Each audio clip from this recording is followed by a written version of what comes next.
That's up 70% from 2021, and there are 131 arrests in January, up 52% from 2021.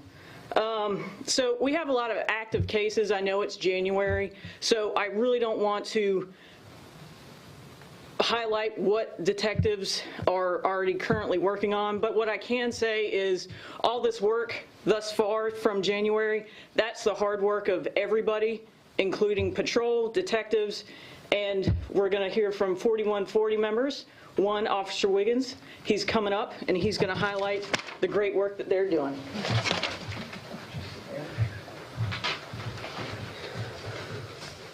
Thank you, Sergeant. Like Sergeant Stubblefield explained, I'm going to kind of lead you into what Project 4140 is and how it came about. 2018, the Charlotte City Council and CMPD came together to identify multiple violent crime corridors that include West Sugar Creek Road and I-85 area. These corridors are labeled corridors of opportunity, and they're deemed a priority for the city, emphasizing the violent crime reduction and area revitalization. The West Sugar Creek Road and I-85 corridors referring to the areas between West Sugar Creek Road, North Graham Streets. The Project 4140 gets its names because of exits 40 and exits 41 off Interstate 85, which respectively is West Sugar Creek Road and North Graham Street. In October 2018, Project 4140 was established to combat the historical crime trends and eliminate violent crime in that area. The project was developed and led by now retired Sergeant Troy Armstrong. Officers have worked to combat the crime by building strong relationships with businesses and patrons, familiarizing themselves with the area, and by ramping up criminal investigations in the area, taking more violent criminals and mainly the repeat offenders off the streets. A lot of these accomplishments have been made through better business practices, discussions with these business owners, getting them to help combat crime through the better business practices. Also, a lot of operations are conducted in the district, whether it be multiple agency or just district-wide, to include our crime reduction unit, coordinators, detectives, and patrol officers. Patrol plays a big part. They have a bunch of other responsibilities in the district, but they also help us a lot with intelligence and enforcing crime specifically in that area. Like I said, this process has been a collaboration with the businesses, city leadership, the district attorney's office, and other outside organizations. For more success under the 4140 project, I'm going to introduce Detective Sean Stewart.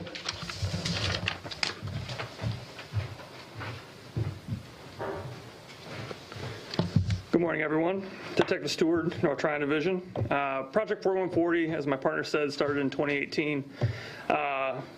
We hit the ground running in 2019. We saw an overall reduction in crime 11% with a reduction of 23% for violent crime. 2020 and 2021 violent crime remained historically low, but we did start to see some increases in the property crime in the area. Moving to 2022, right now our violent crime is still currently looking at 50% lower than historical norms, with no robberies reported at this time. Property crime does still continue to remain elevated.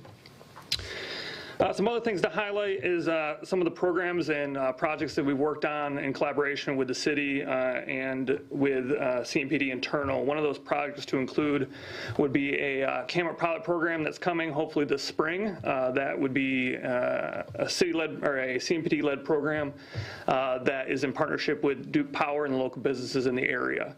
That project is hopefully going to increase camera coverage, surveillance coverage in the area to, one, assist the businesses, assist our officers responding for information coming in, and also assist with investigations, proactive and reactive. Some other things to highlight through the investigation portion of it. Our unit was involved in a vehicle theft and cloning investigation. That investigation led to the identification of 20 stolen vehicles and the seizure of multiple firearms and narcotics. That investigation was in partnership with the FBI, DMV, and SLED, among other agencies. Another investigation we'd like to highlight for the area when it comes to narcotics is a overdose death investigation that we worked.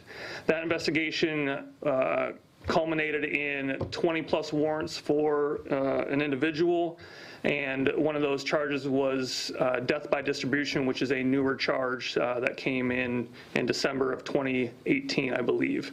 We were one of the first units to charge that in Mecklenburg, and hopefully we'll see continued success.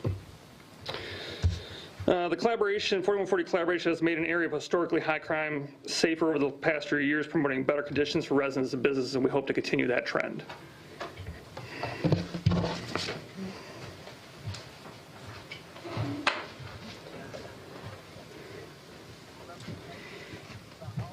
Okay, it's great to see representation from just about all of our local outlets here today, even if it is just virtually. And at this point in time, we'd like to open it up to questions to you. At first, let's keep those questions specific to our North Tryon presentation, as well as the area around exits 41 and 40. So at this time, we'll open it up. Please, to our media partners, use that raise your hand feature. Please, to our media partners, use that raise your hand feature.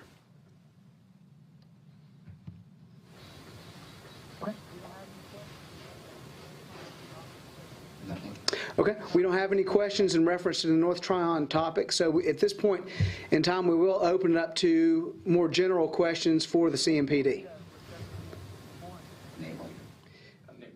Nate Morbido with WCNC. Good morning.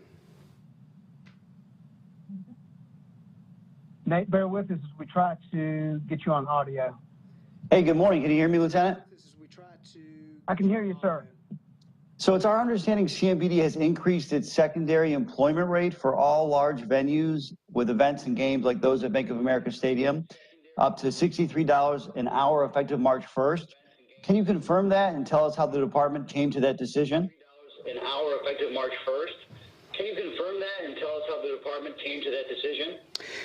Well, I can't confirm that number right now, Mr. Morbido. What I can tell you is we are in conversation with our vendors and private business partners as we try to staff these events that fall outside of our normal duties.